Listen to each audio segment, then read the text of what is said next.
capítulo 13. Estamos ya en la exhortación final.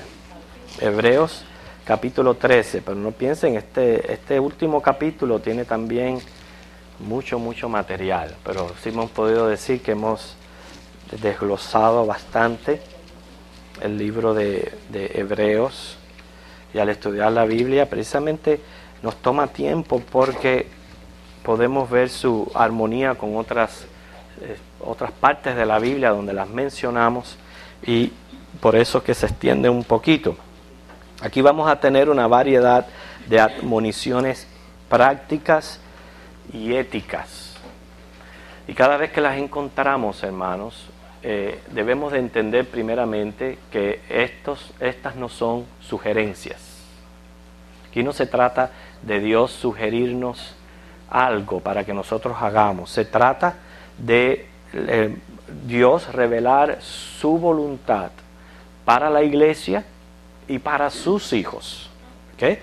O sea, lo que Dios quiere que sus discípulos hagan está expreso claramente en la palabra. Lo único que nosotros hacemos es abundar en ella, pero todos podemos leerla y entender lo que el Señor, las directrices que el Señor tiene para nosotros, de cómo debemos actuar como personas y cómo debemos conducirnos en la casa, en su casa, en la iglesia.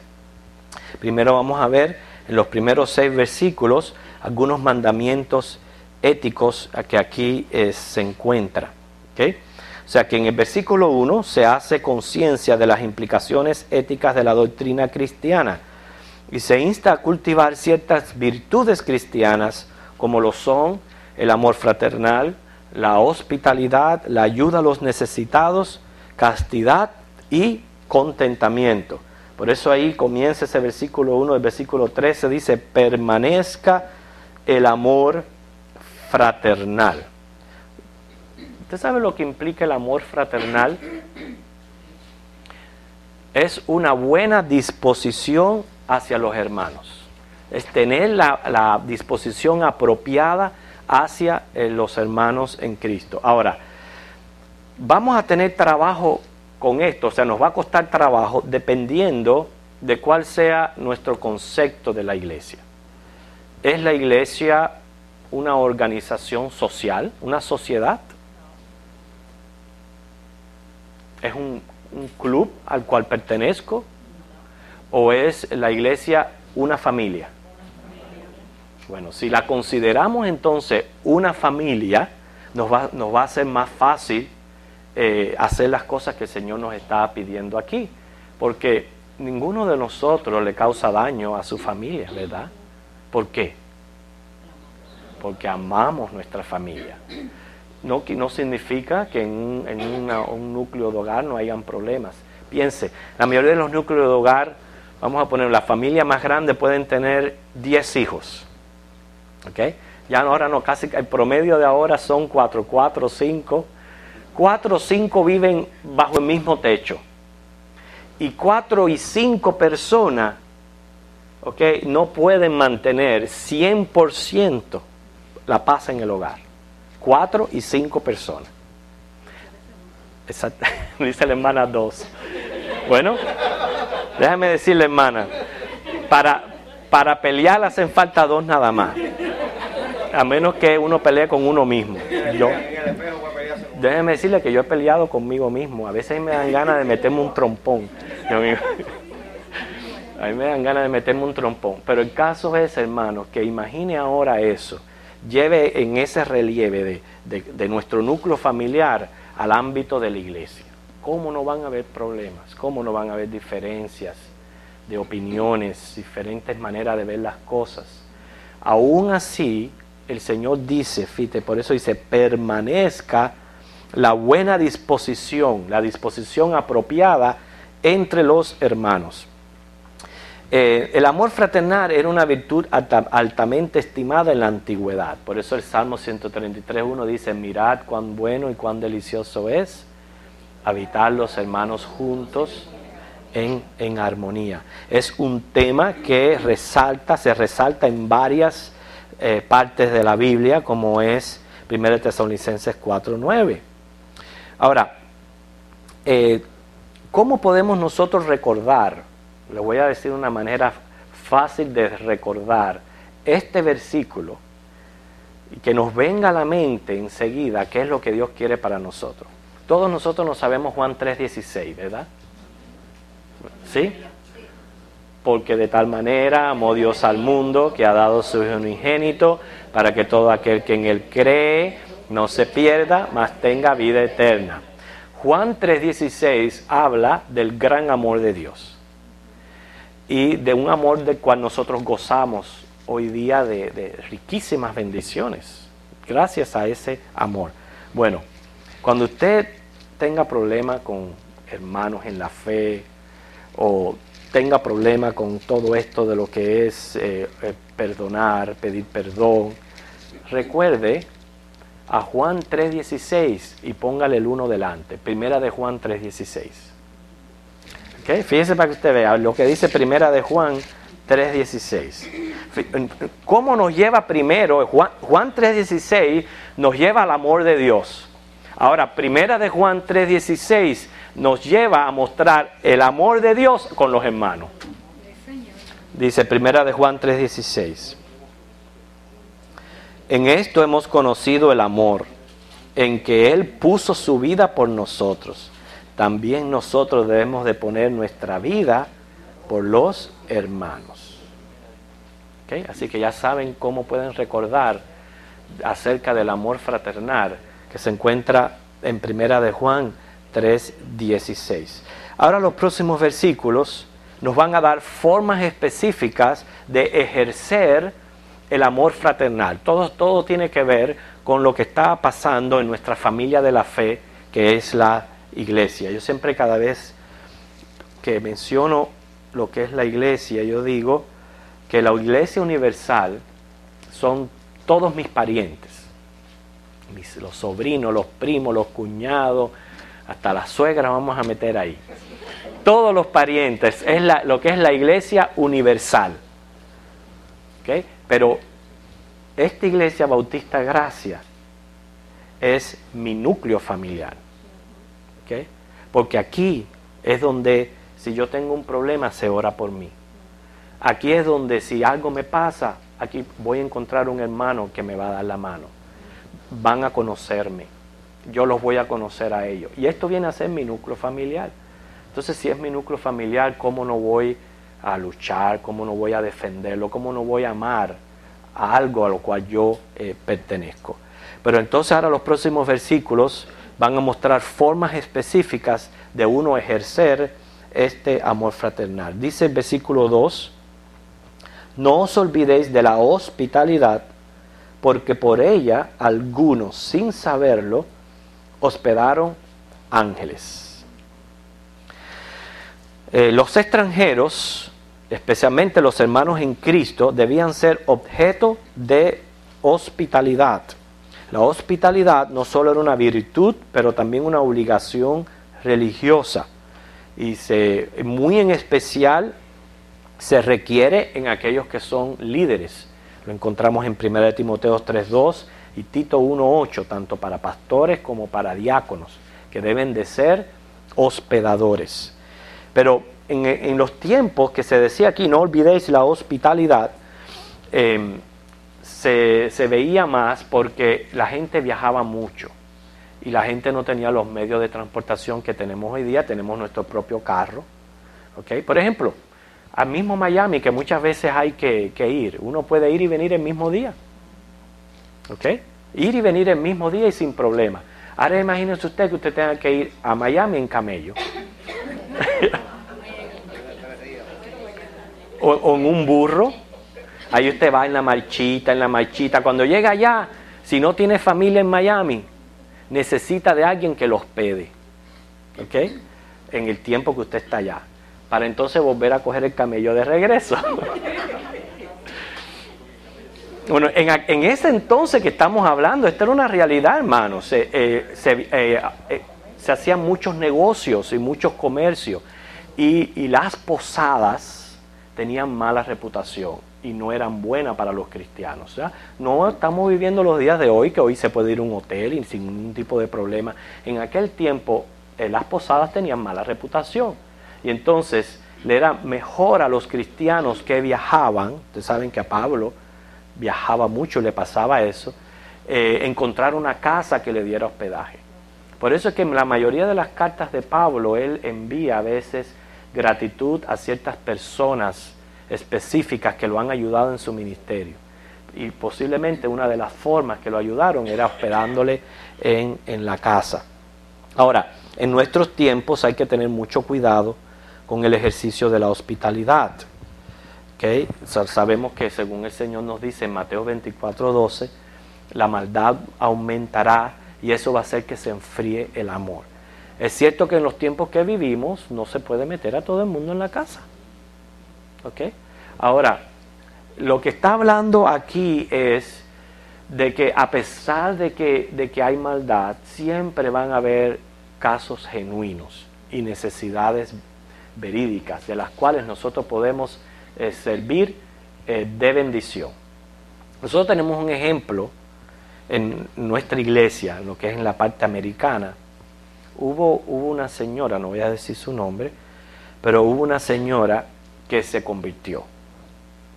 Y lo que pasaba con ella es que por 20 y pico de años ella vivía una relación sin casarse con ese hombre, con un hombre. Prácticamente era un matrimonio, pero sin legalizar. Cuando ella se convirtió, lo primero que ella quiso hacer fue legalizar su matrimonio y él no quiso. Él no es cristiano, se rehusó a hacer eso. Y ella entonces tuvo que tomar la decisión de dejarlo. Después de tantos años, de dejarlo. Y inclusive dejar su propia casa que ella había pagado con su propio dinero. Y necesitó hospedaje. Y en este mismo momento ella vive con una de las viudas de la congregación. Y ahí están compartiendo la casa. Sí, son necesidades genuinas que aparecen, que dice el Señor, no olvidemos la hospitalidad. Cuando habla aquí de hospedar ángel, hay que tener mucho cuidado con interpretar esta parte, porque no se refiere a que sea literal. Ahí está poniendo en referencia al ejemplo de lo que le ocurrió a Abraham. ¿Se recuerdan lo que le ocurrió a Abraham allá en la tienda de Manré? Según Génesis 18:1-8, que él amigablemente hospedó a 3 hombres y eran ángeles. Ahora, eso no significa que todo el que va a tocar la puerta de su casa es un ángel. Tenga cuidado con eso, porque hay angelitos negros también.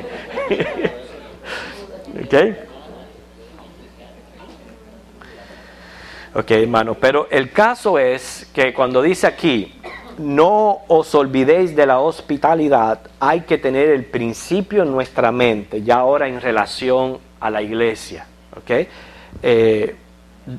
El principio que nos muestra Mateo 25, del 31 al 45, donde dice el Señor que lo que tú le hagas a uno de sus hijos es como si lo hicieras a él. ¿Okay? Y eso lo tenemos siempre que tener en nuestra mente. Lo que nos enseña que no todo aquel a quien hagamos bien necesariamente va a ser un malhechor. Van a haber casos genuinos de verdaderos siervos de Dios que hospedándoles, recibiéndoles con cortesía, van a traer más bendición que la que nosotros impartimos. En nuestros días, raramente alguien nos pide alojamiento.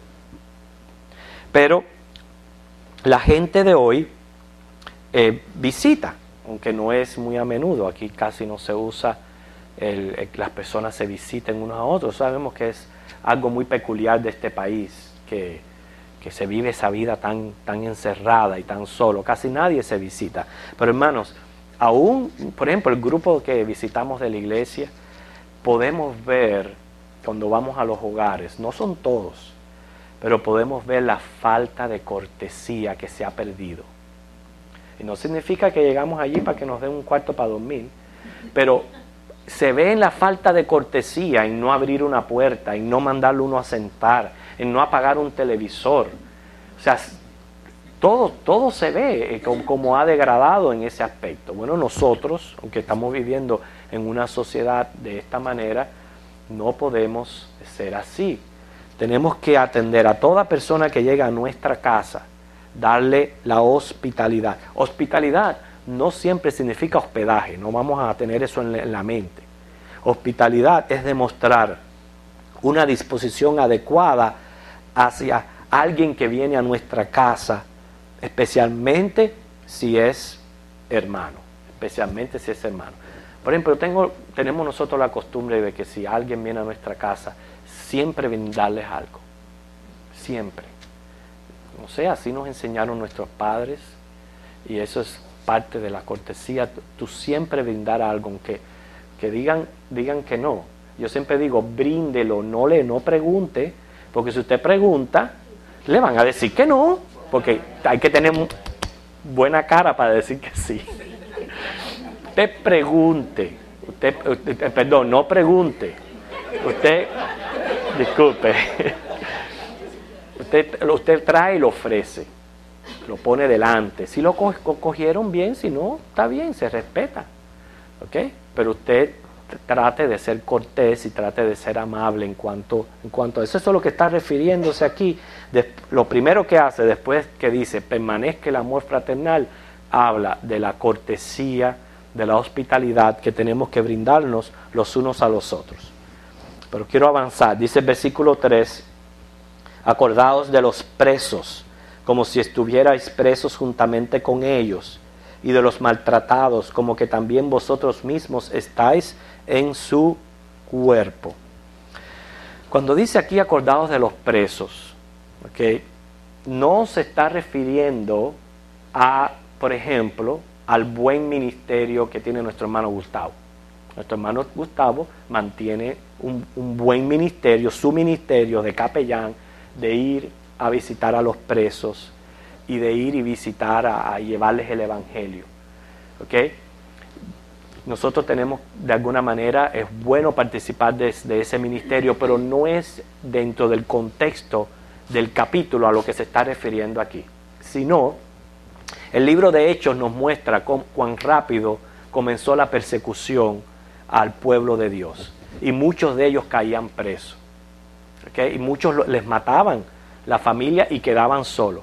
Y en aquel entonces eran tan drásticas las condiciones en una cárcel que si tú no tenías a alguien que te visitara y te llevara algo, ahí te morías.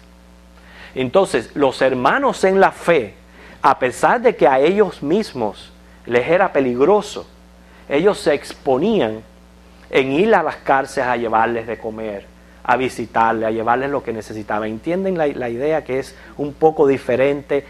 Cuando dice aquí acordados de los presos, no es el ministerio, sino está llevándolo a lo que estaba pasando en aquel entonces, donde muchos cristianos eran puestos en cárceles. Y entonces, cuando dice ahí en el cuerpo, ve, cuando dice acuérdense de ellos como si ustedes estuvieran allí, y de los maltratados, se está refiriendo a las torturas que ellos sufrían estando en las cárceles. ¿Para qué? Para que les recordaran también en oración. Dice, acordarse de ellos como si vosotros mismos estuvieras en sus cuerpos. ¿Qué es lo que el Señor nos está tratando de decir aquí? Que sintamos lo que nos está pasando, que sintamos el dolor de los hermanos, que lo que le está pasando al hermano sea también mi problema. ¿Okay? Muchas veces en la iglesia vamos a tener que combinar tiempos alegres y tiempos tristes. Un hermano perdió un ser querido. Hermano, sentir como si a ti se te hubiera muerto ese familiar, y acompañarlos y estar allí con ellos. Eso es lo que el Señor nos está diciendo aquí a través de su palabra. Cuando dice acordados de los presos, está llevando una situación que estaba pasando en aquel entonces.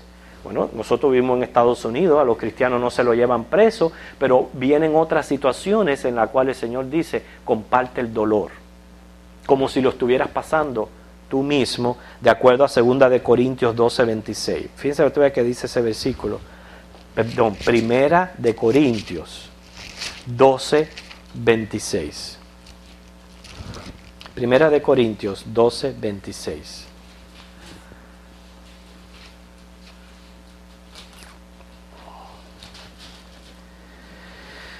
De manera que si un miembro padece, todos los miembros se duelen con él. Y si un miembro recibe honra, todos los miembros con él se gozan. ¿Usted cree que eso es posible sin que Cristo haya puesto su amor en nosotros, con el egoísmo que llevamos nosotros por dentro? Que estamos siempre pendientes de nosotros y de lo que nos está ocurriendo a nuestro alrededor. Y hay quien se atreve a quejarse. Ay, no me hicieron esto, no me hicieron lo otro. Pero no se pregunta, ¿y lo hago yo a otros? Como para que después me lo hagan a mí. Si dice la palabra, siembra para que coseches. Siembra para que coseches. ¿Okay? Así que si tú quieres que en tu velorio vaya mucha gente, comienza a sembrar desde ahora ya. Okay. Versículo 4. Okay, entonces estamos siguiendo las directrices éticas que ya yo les dije al principio, no son sugerencias. Okay. Eso es lo que el Señor quiere para sus discípulos, de nosotros los cristianos. Dice el versículo 4, honroso sea en todos el matrimonio, el lecho sin mancilla, pero a los fornicarios y a los adúlteros los juzgará Dios. El honrar el matrimonio se coloca bajo el amor fraternal, porque expone que la unión matrimonial ha sido ordenada divinamente y no debe contaminarse con un tercero. Sabemos que el matrimonio es de dos, no debe contaminarse con un tercero. Que no le suceda como a ese hombre que tenía una situación financiera pero tan caótica, que él decía, si mi esposa se va con otro hombre, yo me voy con ellos.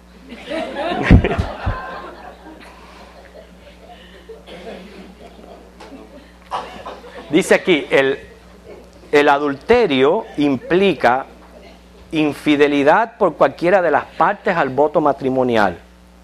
Y la fornicación cubre una amplia variedad de irregularidades sexuales, incluyendo uniones prohibidas por la ley. ¿Okay? Así que sobre el que comete tanto adulterio como fornicación, de seguro viene la ira de Dios sobre él. Lea Efesios 5, 3 y 6. Cuando ahí Pablo dice en Efesios que sobre estas inmoralidades ni aún se mencione. O sea, ni estés diciendo chistes malos, ni estés escuchándolo, ni aún se mencione cosas inmorales. Efesios 5 del 3 al 6. Ya los versículos ahora siguientes, del 5 al 6, que habla acerca de la necesidad de estar contento con lo que tenemos. Dice, sean vuestras costumbres sin avaricia, contentos con lo que tenéis ahora, porque Él dijo, no te desampararé ni te dejaré. De manera que podemos decir confiadamente, el Señor es mi ayudador, no temeré lo que me pueda hacer el hombre. Aquí la avaricia se puede aplicar tanto a lo que acabo de mencionar en el versículo 4 con relación a los deseos sexuales, como también al amor al dinero, o sea, lo que es al materialismo. Ahí entra la palabra concupiscencia, que cuando nosotros mencionamos esa palabra inmediatamente a veces pensamos que es nada más que cosas inmorales. Y concupiscencia son deseos desordenados de la carne, eso es lo que significa. Deseos desordenados de la carne. Involucra lo inmoral, pero también con relación al materialismo. El ser avaricioso, el ser codicioso, y no estar contento con lo que uno tiene. Y hermano, nosotros sabemos que en este país se sufre de eso. Por eso el Señor, yo creo que ha mandado la crisis que ha mandado a este país, que le ha puesto freno a todo el mundo. ¿Ok? Porque están las tiendas que parecen nadie comprando. Nadie está comprando. ¿Ok? Por la crisis económica que hay aquí en este país. Porque este país estaba muy malcriado. Yo siempre decía, incluyéndome yo, habiendo en este mundo personas prácticamente arañando la tierra para suplir sus necesidades vitales, y uno aquí gastando y gastando y más gastando y votando y votando. Entonces, por eso dice ahí, sean vuestras costumbres sin avaricia, contento con lo que tú tienes ahora. ¿Tienes techo? Gracias a Dios. ¿Tienes ropa? Gracias al Señor. ¿Tienes comida para poner en la mesa? Gracias al Señor. ¿Tienes gasolina para echarle al carro? Gracias a Dios. Gracias al Señor. Gracias a Dios por lo que uno tiene. El autor nos llama al contentamiento, a la satisfacción que debemos nosotros encontrar en Cristo. Y este contentamiento surge de una confianza inteligente en Dios y en sus promesas. Así que, hermanos, tenemos aquí las primeras exhortaciones éticas de esta porción del capítulo 13 de Hebreos. La próxima vez que nos reunamos vamos a continuar con lo que el autor, Pablo, está dejándonos en esta epístola. Señor les bendiga.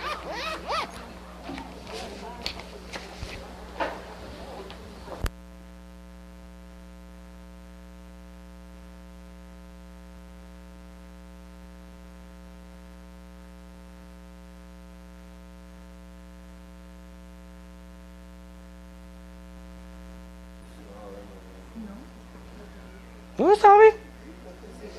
Y si Dios quiere que las señales del fin sean 1000 años o más, nosotros no lo sabemos.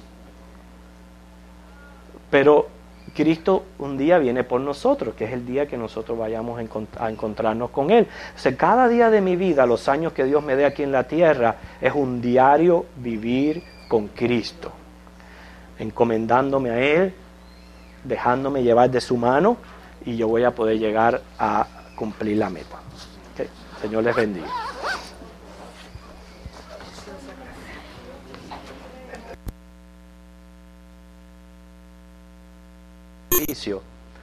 Abraham recibió a Isaac como si de verdad lo hubieran matado y él hubiera resucitado. Así fue como recibió Abraham de nuevo a su hijo. ¿Okay? O sea que el cumplimiento de la promesa dependía únicamente de Isaac. Si tenía que ser sacrificado, Dios estaba obligado a restaurar su vida.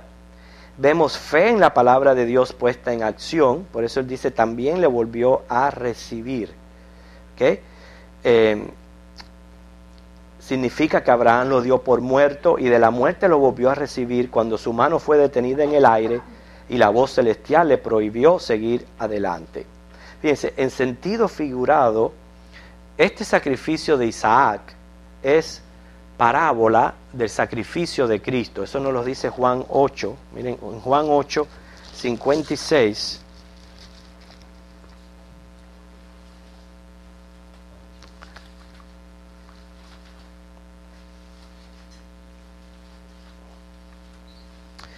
Leyendo desde el 54, donde respondió Jesús, dijo, si yo me glorifico a mí mismo, mi gloria nada es. Mi Padre es el que me glorifica, el que vosotros decís que es vuestro Dios. Pero vosotros no le conocéis, mas yo le conozco. Y si dijere que no le conozco, sería mentiroso como vosotros. Pero le conozco y guardo su palabra. Abraham vuestro padre se gozó de que había de ver mi día, y lo vio y se gozó. Fíjense, de que había de ver mi día, hablando del mismo Jesús. O sea, es una parábola prácticamente de lo que fue el sacrificio de Cristo, con la única diferencia que para Cristo sí no hubo sustituto. Para Isaac, ahí Dios le proveyó el cordero, pero para Cristo no había sustituto. El día viernes,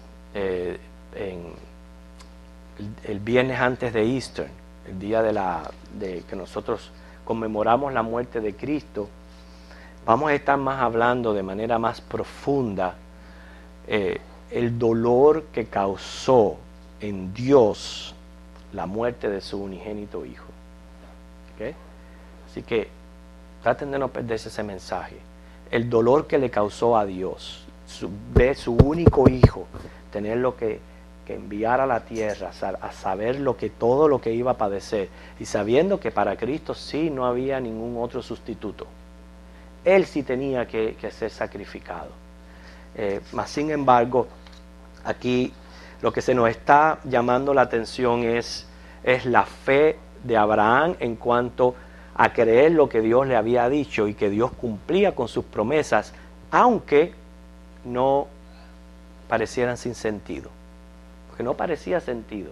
Mas sin embargo, él le creyó a Dios y no solamente Dios proveyó, él no tuvo que matar a su hijo Isaac, porque Dios le proveyó ahí el cordero, mas sin embargo recibió la bendición de ser llamado amigo de Dios y número 2, ser llamado, reconocido como el padre de la fe. ¿Okay? Se le menciona en muchas ocasiones la fe de Abraham y la fe de Abraham. Y la fe de Abraham fue probada en muchas ocasiones. Ya hablamos anteriormente de aquel momento en que él salió de Mesopotamia. Fue por fe que él dejó a su familia a buscar tierra extraña. Pero aquí las cosas se complicaron un poquito más. No tanto era y salir de allá para entrar acá. Aquí estábamos hablando de su único hijo. Si ustedes se ponen a pensar, es tremendo que Dios te pida a tu hijo en sacrificio. ¿Okay? Que Dios te lo pida. ¿Qué tú vas a hacer? ¿Qué tú vas a hacer al respecto? Bueno, él lo hizo, pero Dios se lo pidió. Ahora podemos entrar en otro tema aquí como diciendo, bueno, Dios será un Dios tirano que le gusta, que es masoquista, que le gusta vernos. No. Dios lo probó porque Dios sabía que Abraham creía en sus promesas.